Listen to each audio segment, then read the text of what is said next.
안녕하세요. 요한계시록 강의를 맡게 된 조선민 목사입니다. 이번 주와 다음 주 2주 동안 요한계시록을 살펴보려고 하는데요. 두 번의 시간으로 요한계시록 전체를 제대로 알 수는 없겠지만 두렵고 어렵고 두루뭉실했던 이 이미지가 요한계시록이 위로와 소망의 메시지라는 이미지로 변화되는 데에 목적을 두고 강의를 진행하도록 하겠습니다. 이 강의를 들을 정도면 성경에 관심이 있고 하나님에 대해서도 더 알고 싶다는 마음을 가지고 계신 성도님이실 테니까 요한계시록에 대해서 다양한 해석이 있고 또 다소 복잡하기도 하고 또 여러 가지 이단들도 이 요한계시록을 통해 나오게 되었다는 것을 알고 있으리라 생각이 됩니다. 그 다양한 해석들을 이렇게 나열하고 설명하는 것보다 가장 이해하기 쉽고 안전한 한 가지의 방향, 그 해석 하나를 골라서 쭉 설명해 드리는 것이 강의 목적과 좀 부합할 듯 하여서 그렇게 이제 강의를 진행하려고 합니다. 그래서 저작 시기에 대한 다양한 이론들이나 또 계시와 묵시에 대한 다양한 입장들이나 상징 해석에 대한 또 다양한 접근들에 대해서 중요한 내용이지만 또 다소 복잡한 내용이기도 한 이러한 내용들은 조금 생략하고 최대한 쉬운 내용을 위주로 강의하도록 하겠습니다. 기도하고 우리 강의 시작하도록 하겠습니다. 아버지 하나님, 우리를 사랑하여 주셔서 우리로 하여금 하나님의 말씀을 공부할 수 있도록 선한 마음 허락하여 주심에 감사드립니다. 이 시간 하나님 앞에 공부하며 나아갈 때 우리 가운데 은혜를 주시고 지혜를 주셔서 잘 깨닫고 이해하게 하시며 이 말씀을 통하여 하나님께 영광 돌리는 귀하고 복된 시간 되게 하여 주옵소서. 모든 시간 가운데 하나님께서 함께 하실 줄 믿고 감사드리며 예수님 이름으로 기도드립니다. 아멘. 이제 요한계시록을 공부하기 앞서서 우리가 꼭 알아야 할 만한 것들 몇 가지를 말씀드리고 나서 이제 본론으로 좀 들어가도록 하겠습니다. 먼저 요한계시록은 어렵고 이해하지 못할 책이 아니라는 것을 우리 알아두었으면 좋겠습니다.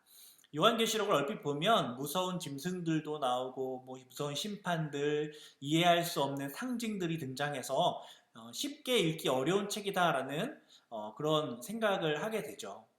실제로 아무런 배경 지식 없이 요한계시록을 억지로 해석하려고 하면 성경의 뜻과는 전혀 상관없는 방향으로 해석하게 되기도 합니다.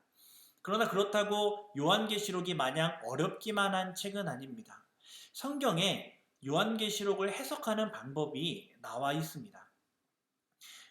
요한계시록에는 구약에 있는 내용들이 매우 중요한데요. 구약 성경에 있는 내용들을 근거로 하여서 묵시된 내용들이 요한계시록에 많기 때문에 그렇습니다. 그래서 구약과 연결시켜서 해석을 하게 되면 요한계시록이 결코 어렵기만 한 책, 전혀 해석이 불가능한 책이 아니다라는 것을 아마 알게 되실 것입니다. 그래서 지금 설명하는 것보다는 이 본문을 해석하면서 자연스럽게 이해되리라 생각되기 때문에 일단은 그것을 알려드리기만 하고 넘어가도록 하겠습니다. 두 번째는 이 요한계시록이 말일에 일어나는 일을 기록한 책이기 때문에 오늘을 살아가는 우리의 삶과 크게 상관이 없다고 하는 생각, 그 생각을 버려야 합니다. 요한계시록의 말씀을 읽는 자와 듣는 자와 그 가운데 기록한 것을 지키는 자가 복이 있다고 1장 3절, 요한계시록 1장 3절에 분명히 기록되어 있습니다. 그냥 말일, 마지막 날에 있을 일들이니 지식적으로 알고만 있고 대비하고만 있으면 되는 정도로 취급하고 넘어갈 책이 아니라는 것이죠. 그 가운데 기록한 것을 지켜야 한다 말씀하고 있는 것입니다. 요한계시록은 우리와 상관없는 책이 아니라 어느 성경책보다 우리와 상관이 있는 책입니다. 정말 딱 정확하게 우리의 현실에 맞추어서 우리의 교회의 현실에 맞추어서 딱 말씀하고 있는 책입니다. 이것도 이 본문을 이렇게 보면서 자연스럽게 아마 이해되실 것입니다. 세 번째, 많은 사람들이 요한계시록을 해석하여 마지막 날이 언제인지 알고 싶어 합니다. 마지막 날이 언제인지가 요한계시록에 기록되어 있을까요? 아마 제가 언급하지 않아도 이 요한계시록을 통해서 끝날 마지막 날을 예언한 수많은 이단들이 머릿속에 떠오를 것 같습니다. 그런데 요한계시록은 마지막 날이 언제인지 알려주는 책이 아닙니다. 그럴 의도가 요한계시록에는 전혀 없습니다. 예수님께서도 그날이 언제인지 알려주시길 거부하셨는데 요한이 그날을 알려주길 원했을까요? 절대 그럴 리가 없겠죠. 역사적인 사건과 요한계시록의 상징을 억지로 연결하여서 그날이 언제인지 알려고 하는 모든 시도들은 다 헛된 일이라는 것을 분명하게 아셨으면 좋겠습니다. 요한계시록은 전혀 그런 의도로 쓰여진 책이 아닙니다. 다만 지금 우리가 살고 있는 이 시기가 종말의 때요, 마지막 날에 가까운 때라는 것만을 우리에게 알려주고 경고하고 있는 것이죠. 절대 요한계시록을 통해서 마지막 날을, 그 시기를 알려고 하지도 마시고 그런 말에 귀를 기울이지도 마시기 바랍니다. 네 번째, 요한계시록이 묵시문학이라는 것을 기억하셔야 합니다. 요한계시록에는 묵시문학적 표현이 많이 기록되어 있습니다. 실제 있는 사물, 실제 있는 동물을 설명하는 것이 아니라 하나님께서 계시하고자 하는 내용을 이미지화해서 보여준 그 형상을 설명해 주는 것입니다. 하나님께서 이 이미지를 글로 표현하여서 들려주심은 그 이미지를 그림으로 그리거나 조각으로 만들어서 그 어떤 형상을 만들어서 그것을 보라고 들려주신 그런 것이 아니라 그 이미지를 통해서 전달하고자 하는 하나님의 계획과 하나님의 섭리를 알게 하기 위해, 더 쉽게 알려주기 위해서 이미지화해서 우리에게 보여주신 것이죠. 실제 그런 짐승이 있다고 말하는 것이 아니라 그 짐승의 모습을 통해서, 그 짐승들이 상징하는 그 어떠함을 통해서 보여주시고자 하는 어떤 메시지가 있는 것입니다. 이 묵시문학이 잘 나와 있는 성경이 다니엘과 에스겔, 이사야입니다. 요한계시록은 이 책들과 함께 묵시문학적으로 해석할 필요가 있습니다. 본문을 해석하게 되면 이 묵시문학적으로 해석하는 것이 어떤 것인지를 아마 아시게 될 것 같습니다.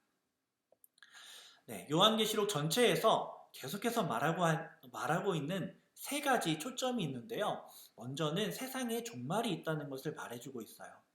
두 번째는 새 하늘과 새 땅과 새 사람이 임할 것을 말해주고 있습니다. 세 번째는 이 나라가 예수 그리스도를 구주로 영접한 사람, 예수 그리스도를 믿는 사람만 들어가는 나라라는 것을 말해주고 있습니다. 이것을 초점으로 요한계시록이 이야기를 하고 있다라는 것이죠. 이 내용을 전해주기 위해서 또 중요한 주제가 이 요한계시록에 담겨 있는데, 계시가 무엇인지, 예수 그리스도, 그리고 하나님의 나라, 이 중요한 단어들을 통하여서 중요한 주제들이 드러나고 이 하나님 세 가지 초점을 향하여서 나아가게 됩니다. 이렇게 초점을 맞추고 이러한 주제를 가지고 하나님께서 정말 우리에게 말해주고 싶은 것, 그것은 무엇이냐면 위로와 인내라는 것이죠. 이 모든 주제들을 통하여서 성도들을 겁내게 하고, 이 엄청난 심판이 있으니까 너희들은 열심히 최선을 다해서 율법을 지켜야만 구원받는다라고 겁주고 윽박지르려는 의도로 사용된 요한계시록이 아니라 결국 이 모든 것들을 통하여서 우리에게 주고자 하는 것, 그것은 위로와 인내라는 것입니다. 요한계시록이 이런 목적을 가지고 있다는 것을 이해하기 위해서는 요한계시록에 설명하는 이 일들이 언제 일어나는 일들인지에 대한 그 인식을 분명하게 될 필요가 있습니다. 그것에 따라 해석이 달라지거든요. 과연 이 로마 시대에, 로마 초기 시대에 국한되어서 지금 이 말씀들을 이야기해주고 있는 것인지, 아니면 먼 미래, 마지막 날, 그 날에 일어날 일들에 대해서 우리 가운데 이야기해주고 있는 것인지 그 시점을 알 필요가 있습니다. 이것을 분명하게 인식하기 위해서는요, 우리가 종말이라는 단어와 말일, 마지막 날이라는 뜻이죠. 이 단어의 차이를 알 필요가 있습니다. 종말은 언제고 말일은 언제일까요? 종말은 예수 그리스도께서 십자가에 달려 죽으시고 난 다음부터 재림하실 때까지 그때의 모든 기간을 종말이라고 합니다. 그러면 지금 우리가 사는 시기는 종말의 시기일까요? 아닐까요? 맞죠. 우리는 종말의 시기를 살아가고 있는 것입니다. 그러면 말일, 마지막 날은 언제일까요? 어렵지 않죠. 말 그대로 재림하시는 날, 주님이 다시 오시는 그날이 마지막 날입니다. 그럼 요한계시록은 종말의 때에 일어날 일을 말씀해주고 있는 것일까요? 말일에 일어날 일을 말씀해주고 있는 것일까요? 정답은 둘 다입니다. 종말의 때에 일어날 일을 알려주는 분량이 훨씬 많지만 말일에 일어날 일도 우리 가운데 보여주고 있습니다. 계시록은 종말의 삶을 사는 성도를 향한 책입니다. 우리에게 정말로 필요한 책이고 우리의 삶과 매우 밀접하게 연결되어 있는 책입니다.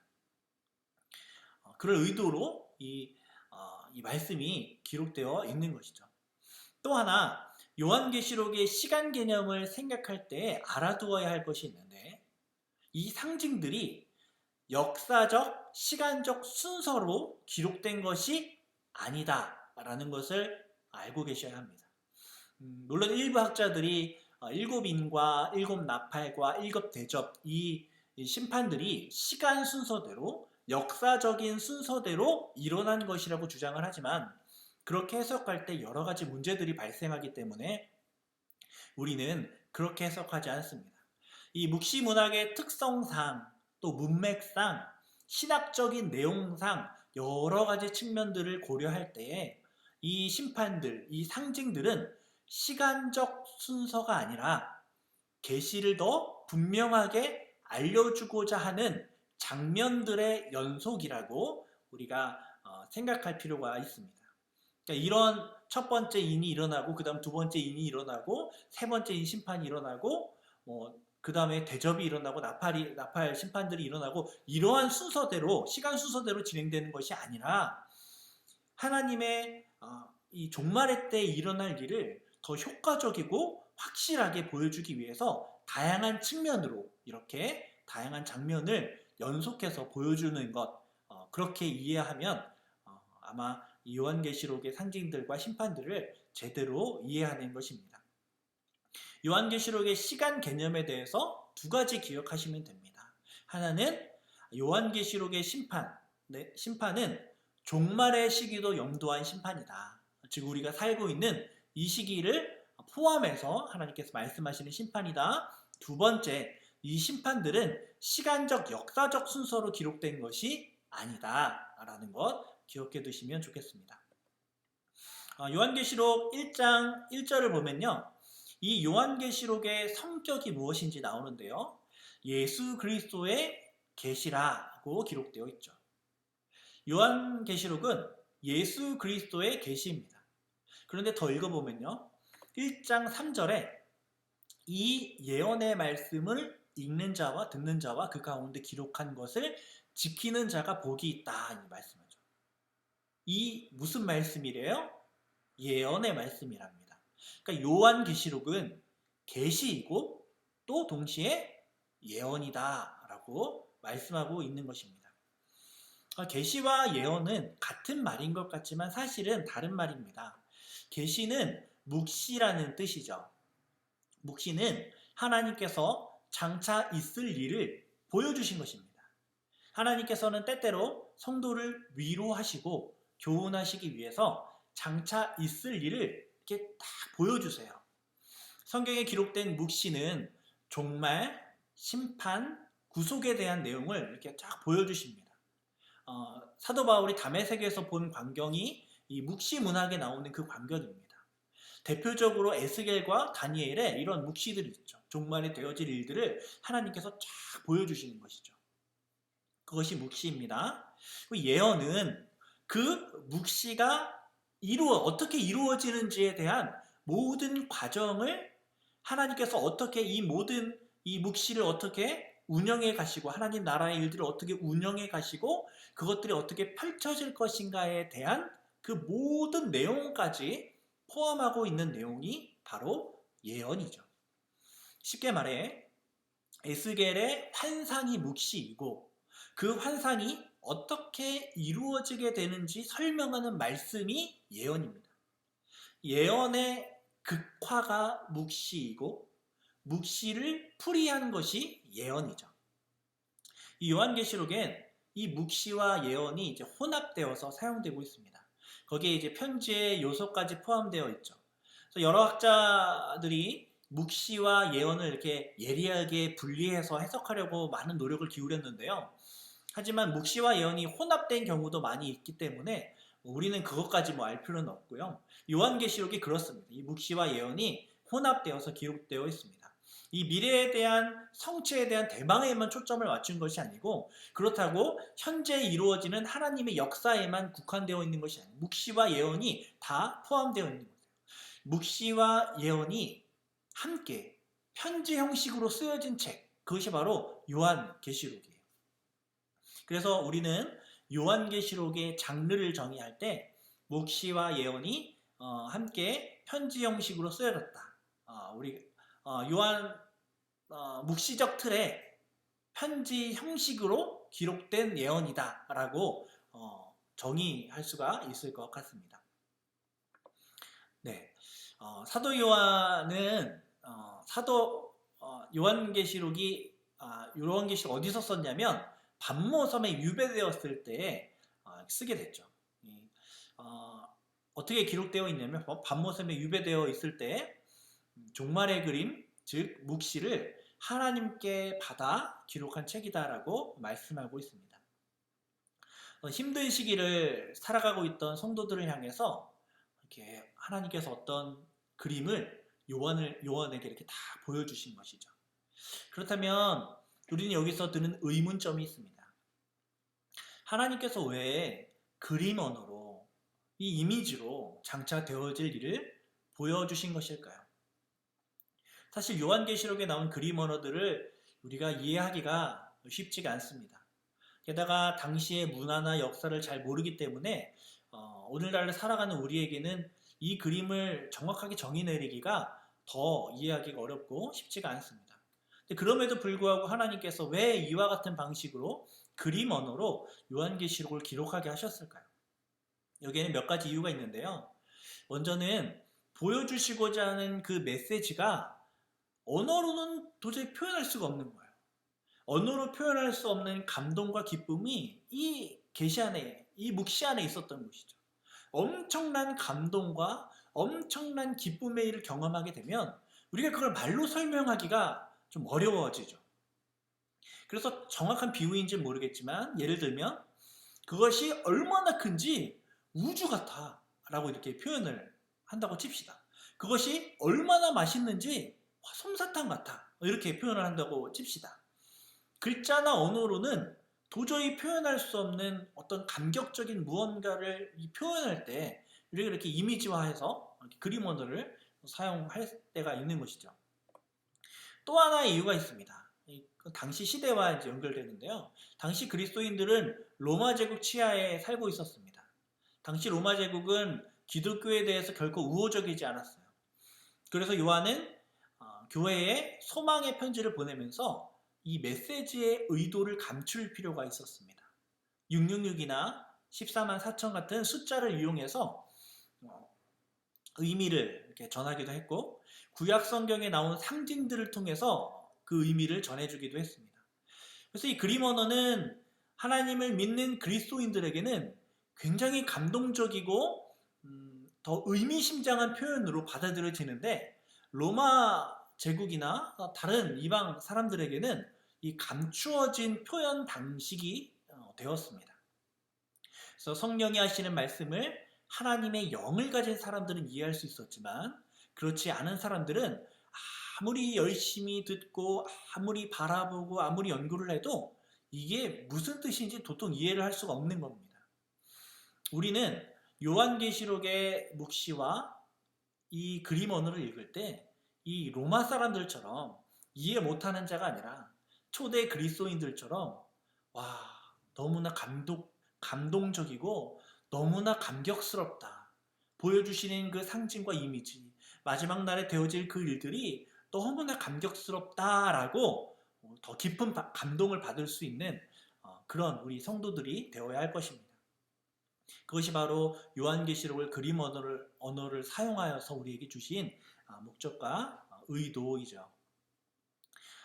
이제 본론에 들어가겠습니다. 사실 전체 구조나 요한계시록이 쓰여질 당시의 배경을 먼저 살펴보는 것도 좋겠지만 시간 관계상 본문을 직접 다루면서 그 내용을 좀 함께 뭉뚱그려서 살펴보아야 할 것 같습니다. 먼저 요한계시록 1장 4절에서 6절을 우리 한 목소리로 함께 읽어볼까요?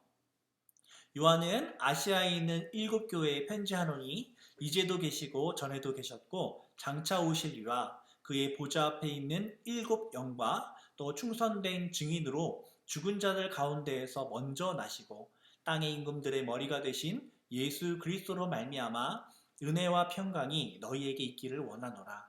우리를 사랑하사 그의 피로 우리 죄에서 우리를 해방하시고 그의 아버지 하나님을 위하여 우리를 나라와 제사장으로 삼으신 그에게 영광과 능력이 세세토록 있기를 원하노라. 아멘. 요한이 아시아에 있는 7 교회에 편지를 하고 있습니다. 여기서 우리는 왜 7 교회일까 하는 생각을 하게 됩니다. 7은 히브리인들에게는 완전수이고 충족수이죠. 계시록을 보면 7이라는 숫자가 특히 많이 나오는데 조금 이따 살펴보게 될 7영부터 시작해서 7별, 7교회, 7인, 7촛대, 7나팔, 7대접 등 7이 많이 기록되어 있습니다. 그렇다면 이 7교회는 실제 있는 교회와 전혀 상관없이 7이라는 상징적인 의미만 부여한 것일까요? 물론 그렇지 않겠죠. 7 교회는 요한이 편지를 쓸 당시에 실제 있었던 교회들입니다. 7 교회의 위치는 오늘날의 터키 지역인데요. 그래서 터키로 성지 순례를 많이 가죠. 일부 학자들은 이 7 교회가 상징적인 의미이고 가상교회다라고 주장하지만 저명한 유대학자 요세푸스는 이게 실제 교회다라고 강력하게 주장합니다. 그런데 그렇다고 당시 실제한 7 교회만으로 해석하는 것도 문제가 있습니다. 왜냐하면 당시 교회들이 7 교회만 있었을까요? 그렇지 않거든요. 요한은 의도를 가지고 당대의 교회들 중에 대표가 되는 7 교회를 뽑았고 그들에게 편지를 쓰는 형식으로 요한계시록을 기록했습니다. 실제로 이 편지는 7 교회만 본 것이 아니라 당시 다른 교회들도 함께 보았고 오늘날 우리에게까지 전달되었죠. 요한은 성령의 감동으로 당시 교회를 대표하는 7 교회를 뽑았고 그 교회를 향하여 편지를 쓰면서 모든 성도, 모든 교회에 소망의 메시지를 주고 싶었던 것입니다. 이 7은 완전수이고 충족수이기에 당시 모든 교회를 상징하는 숫자가 될 수 있는 것이죠. 즉 요한계시록의 7 교회는 역사 속에 실제하며 동시에 모든 교회를 대표하는 상징성이 있다는 것입니다. 그래서 우리는 이 편지를 당시 7 교회만 보낸 것이 아니라 오늘날 살아가는 모든 우리 보편 교회를 향한 메시지로 우리가 들어야 하는 것입니다. 그렇다면 우리가 어떤 것을 공부해야 되냐면 역사 속에서 실제한 7 교회의 배경이 무엇인지를 알아야 되고요.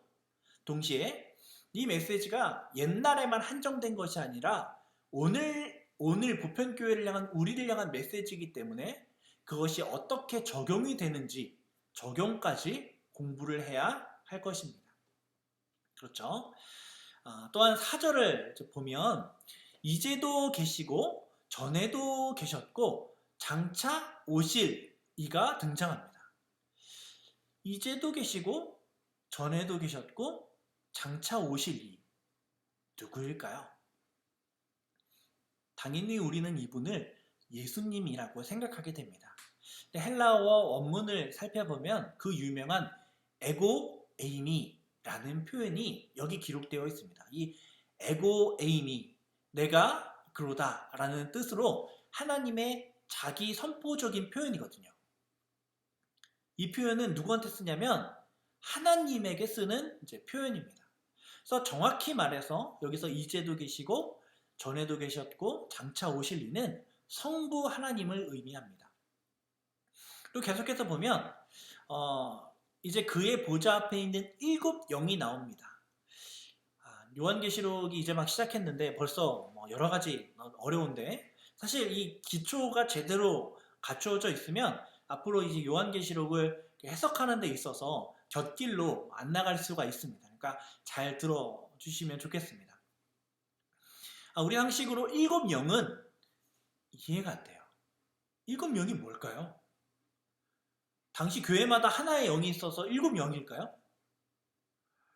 성령이 7개가 있는 것일까요? 이거 도대체 무슨 얘기를 할까요? 우리는 7 영을 어떻게 해석할 수 있을까? 제가 초반에도 말씀드렸던 것처럼 이러한 상징들을 이 구약에 인용되어 있는 것이 많기 때문에 우리가 성경을 통해서 이러한 상징들을 해석할 수가 있습니다. 성경에 대부분 나와 있습니다. 이사야 11장 1절에서 2절 보면요. 이새의 줄기에서 한 싹이 나며 그 뿌리에서 한 가지가 나서 결실할 것이요 그 위에 여호와의 영 곧 지혜와 총명의 영이요 모략과 재능의 영이요 지식과 여호와를 경외하는 영이 강림하시리니 라고 기록되어 있죠. 여기서 성령이 몇 가지로 표현됩니까? 여호와의 영, 지혜의 영, 총명의 영, 모략의 영, 재능의 영, 지식의 영, 여호와를 경외하는 영. 몇 개예요? 7가지. 7가지로 표현됩니다. 즉 요한계시록의 7 영은요 7개의 성령을 의미하는 것이 아니라 7개의 시각으로 본 성령님의 속성이에요. 다양하고 충만하고 풍성한 전능한 이 성령님의 속성을 의미하는 것입니다.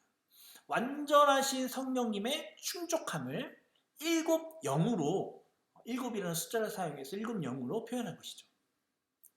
그리고 5절에는 충성된 증인으로 죽은 자들 가운데에서 먼저 나시고 땅의 임금들의 머리가 되신 예수 그리스도가 등장합니다. 4절에서 5절 보면 성부와 성령과 성자가 등장하게 되죠. 삼위 하나님을 의도적으로 표현하면서 삼위 하나님께서 성도에게 은혜와 평강을 주시는 분이다 라는 것을 말해주고 있는 거예요. 지금 이 편지를 받는 7 교회를 비롯한 그 교회들이 핍박과 환난 가운데 아직도 오지 않는 주님을 기다리고 있는 상황에서 쓰여진 편지거든요. 주님께서 승천하시고 난 다음에 몇 년 되지 않아서 주님 올 것 같았습니다. 어제도 오늘도 근데 오지 않으셨어요. 그동안 이 예수 그리스도가 곧 올 거라 생각하고 신앙을 지키려고 했었던 수많은 가족과 친구들과 신실한 성도들이 순교를 당하고 매우 비참한 인생을 살아가고 있습니다. 그리고 앞으로도 이러한 핍박과 환난이 얼마나 지속될지 모르겠어요. 그런 상황에 있는 교회를 향해서 이제도 계시고 전에도 계셨고 장차 오실 모든 것의 시작과 끝이 되실 그 성부 하나님과 그의 보좌 앞에서 지혜와 총명과 모략과 능력과 모든 충만한 능력을 가진 성령님과 먼저 죽고 땅의 임금들의 머리가 되신 온 땅의 주관자 되신 예수 그리스도로 인해 우리가 은혜와 평강을 누릴 수 있다고 인사하고 있는 것이에요. 사실 이것이 요한계시록 전체가 말하고 있는 핵심 메시지입니다. 삼위 하나님께서 평강과 은혜로 너희를 지키실 것이다. 수많은 조롱과 비웃음과 수많은 불의와 죄악과 수많은 고통과 비참이 지금도 계속되고 있는데 오신다고 약속하신 주님 왜 안 오십니까? 라고 절규하고 있는 성도들에게 은혜와 평강이 있게 하기 위해서 이 요한계시록이 쓰여진 것이라는 것이죠. 시간이 없어서 여기 표현된 삼위 하나님의 모습이 당시 성도들에게 어떻게 구체적으로 은혜와 평강으로 다가오는지 자세히 낱낱이 다룰 수는 없지만 먼저 나신 예수님, 땅의 임금들의 머리가 되신 예수님, 이 표현만으로도 이 당시를 살아가고 있었던 성도들에게 엄청난 위로와 평안이 되었을 것은 분명합니다. 계속해서 말씀 보면요. 7절에 조금 이해가 되지 않는 표현이 나옵니다. 볼지어다 그가 구름을 타고 오시리라. 여기서 그가 누구예요? 예수님이시죠. 예수님이 뭘 타고 오세요? 구름 타고 와요. 구름 타고 오시는 거 사람들이 본답니다. 이 말씀 때문에 적지 않은 성도들이 예수님을 손오공처럼 구름을 타고 다니시는 분으로 생각을 하기도 합니다. 과연 예수님께서 실제 오실 때 구름을 타고 오실까요? 사실 여기서 구름이라는 표현이 아까도 말씀드렸지만 묵시문학적인 표현입니다. 구름은 뭐예요? 하나님의 임재를 상징하는 표현입니다. 창세기 9장에서 무지개를 어디에 두었대요? 구름 사이에 두었대요. 출애굽기에 무슨 기둥으로 그들의 길을 인도하셨냐면 불기둥과 구름 기둥이죠.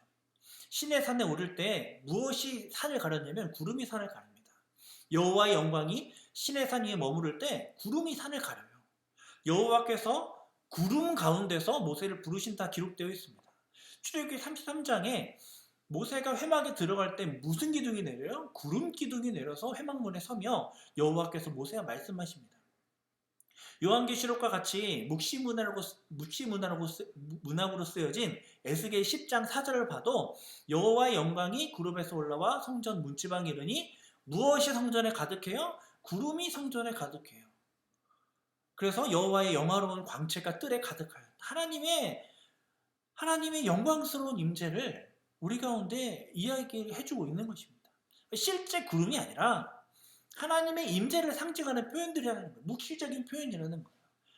제가 왜 이 말씀을 이렇게 말씀드리냐면 이제 앞으로 요한계시록을 해석해 나갈 때 이런 묵시문학적인 상징들이 있다는 거예요. 그래서 실제 구름이다, 실제 짐승이다라고 생각하지 마시고 이 묵시문학적으로 쓰여진 표현이다라고 해석을 하실 때 성경의 원의를 더 분명하게 알 수 있다는 것입니다. 이 구름은 하나님께서 임재하셔서 생명의 비를 내려주시고 살 수 있도록 그늘을 만들어주시고 이 구름을 통하여 원수에게 보응하시고 이 구름 안에서 약속하시고 이 구름을 통해 온 땅의 심판자가 되신다는 그 의미로 사용되어진 메시지예요. 예수님이 구름 타고 오신다는 그러한 이미지에 이러한 의미가 담겨 있는 것입니다.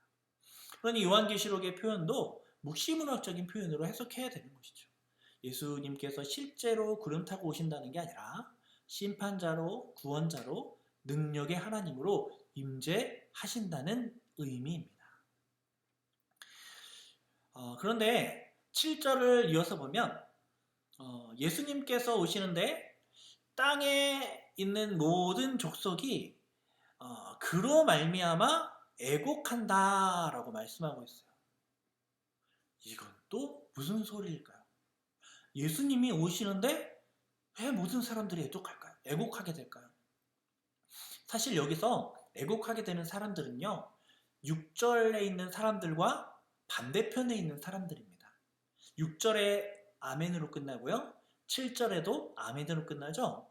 6절에 나온 사람들은 아버지 하나님을 위하여 하나님의 나라가 된 사람들이고 제사장이 된 사람들입니다. 누구겠어요? 우리죠, 우리예요. 그러나 7절에 나온 사람들, 애곡하게 되는 그 7절에 나온 사람들은 눈을 가지고도 보지 못한 사람들이고 예수 그리스도를 찌른 사람들이고 이 세상에 땅의 종이 되어 살아가고 있는 이 땅 나라의 사람들을 의미하는 것입니다. 6절과 7절이 대조를 이루고 있는 것이죠. 그래서 7절에 애곡하는 사람들은 예수 그리스도를 찌른 사람, 이게 로마 군병을 이야기하는 것이 아니겠죠. 예수 그리스도를 대적하고 이 땅에 종이 되어 살아가는 예수님을 믿지 않는 사람들을 의미하는 것입니다. 그러니 오해하면 안 됩니다. 요한계시록은요, 철저하게 믿는 사람들에게 위로, 믿지 않는 자들에게 심판을 통해 결국에는 성도들을 위로하기 위한 책이라는 것을 우리가 기억해야 합니다. 네, 이제 마지막으로 1장 9절에서 16절의 내용을 간단하게 살펴보면서 이 요한계시록의 배경을 설명드리고 오늘 강의를 이제 맺으려고 합니다. 개략적으로 이제 설명드릴 수 있는데 제가 계속 지금 하는 것처럼 성경을 직접 읽으면서 그 의미를 해석하는 것이 앞으로 요한계시록을 읽고 이해하는데 더 도움 되실 것 같아요. 실제로 어떻게 해석을 하는지 방법을 보여주는 것이 더 좋을 것 같아서 시간이 걸려도 본문을 직접 보면서 설명해 드리려고 합니다. 9절을 보면 나 요한은 너희의 형제요 예수의 환난과 나라와 참음에 동참하는 자라 하나님의 말씀과 예수를 증언하였으므로 말미암아 밤모라 하는 섬에 있었더니 이제라고 기록되어 있죠. 여기서 요한이 자기를 뭐라고 이야기하냐면 자기 직함도 이야기하지 않고 형제다, 너희 형제다 이렇게 이야기합니다. 이것은 이 편지를 받은 성도들과 사도 요한 자신이 동등하고 친밀한 관계라는 것을 드러내주고 있는 표현입니다. 왜 사도 요한과 그 교회들, 이 편지를 받는 교회들이 같냐면, 왜 형제냐면 사도 요한도 당시 그리스도인들과 다름없이 예수의 환난과 참음에 동참하는 자이기 때문에 그렇습니다. 요한은 지금 밤모섬에 유배되어 있죠. 왜 유배됐습니까? 그가 충성된 증인으로 죽으신 예수 그리스도처럼 말씀을 증거했기 때문에 그래요.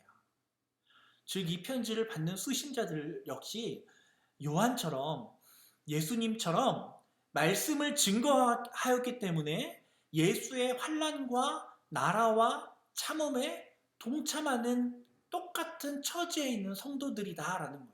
이것이 요한계시록의 배경이에요.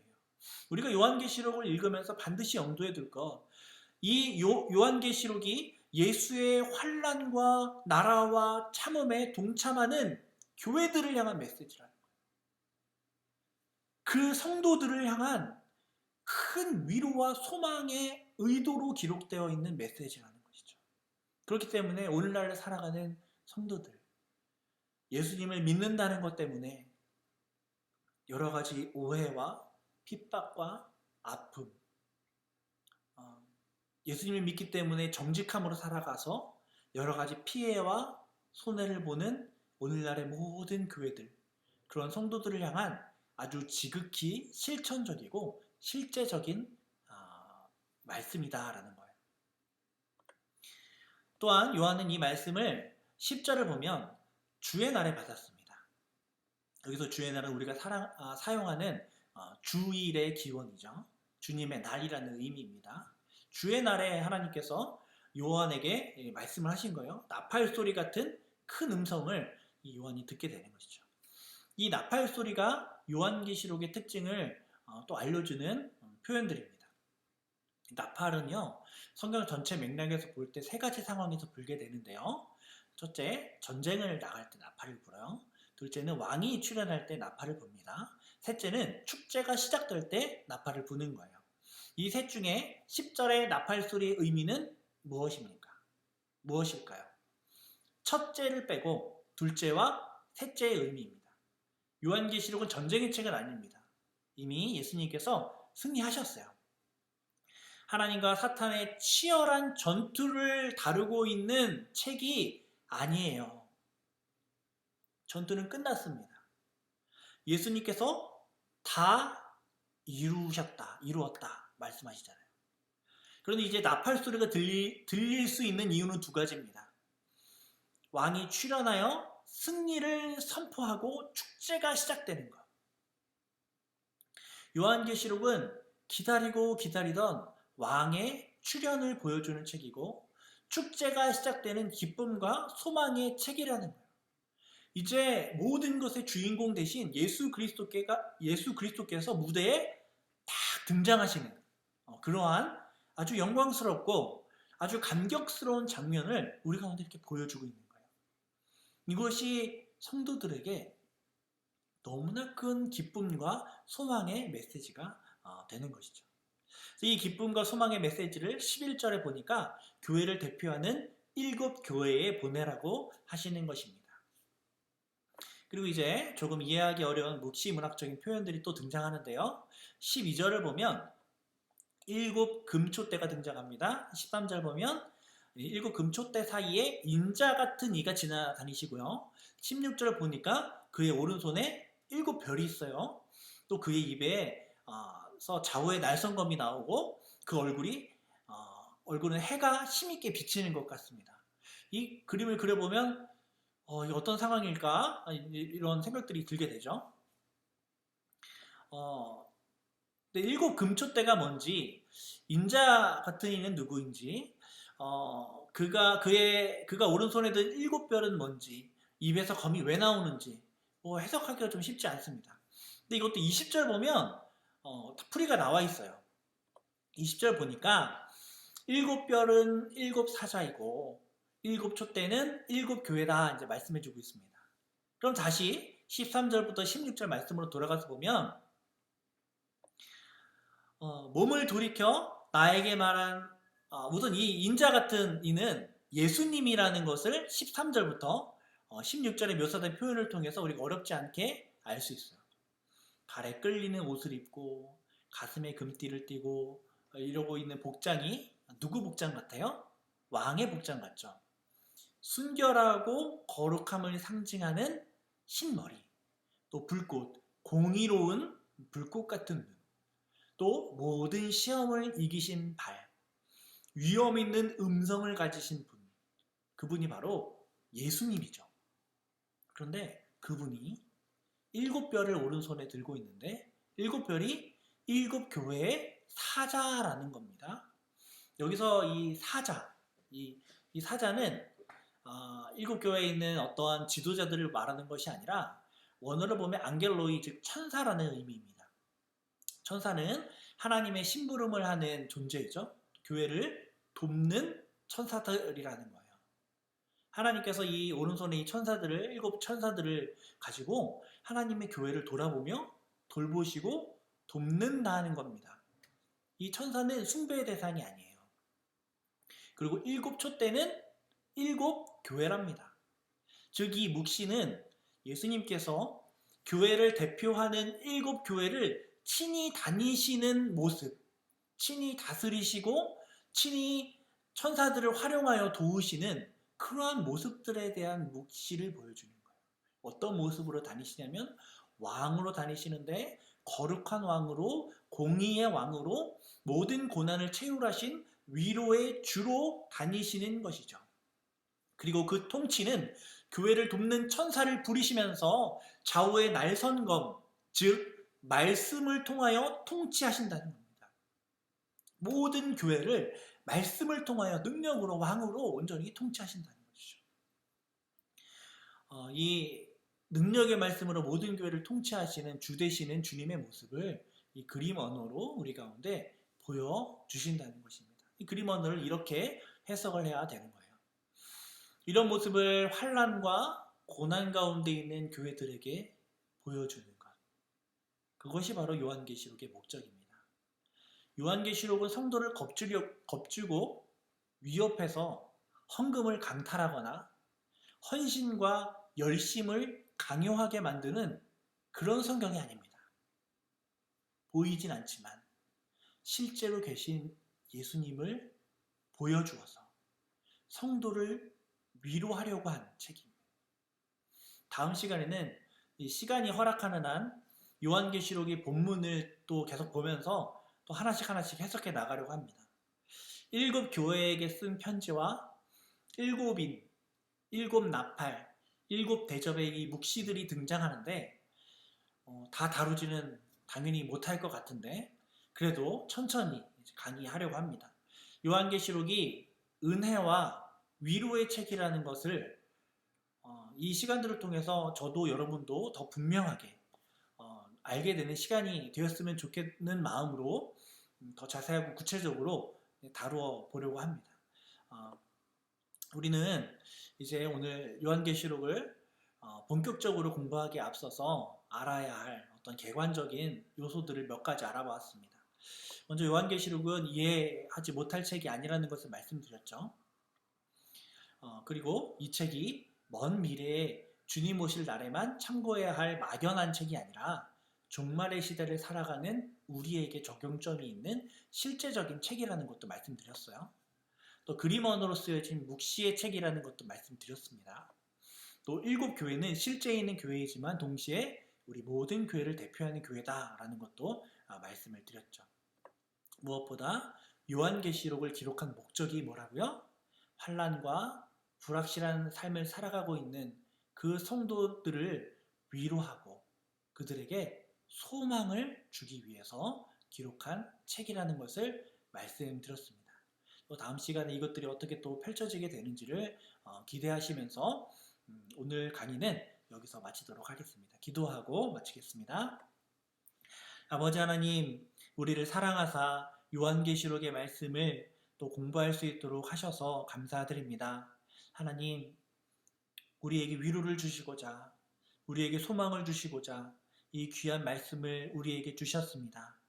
하나님, 우리가 혹 이 위로와 이 생명을 주시는 이 귀한 선물 같은 말씀을 제대로 잘 읽지 못하고 제대로 잘 이해하지 못하여서 하나님이 주시는 복과 기쁨을 누리지 못하는 모습이 우리 가운데 혹 있었다면 이제 더 알게 하시고 더 깨닫게 하여 주셔서 요한계시록을 통하여 주시는 하나님의 놀라운 위로와 사랑의 메시지를 잘 읽고 하나님께 영광 돌리는 우리가 되게 하여 주옵소서.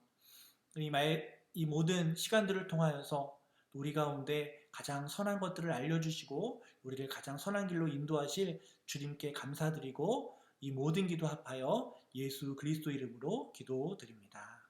아멘. 네, 끝까지 들어주셔서 감사드립니다.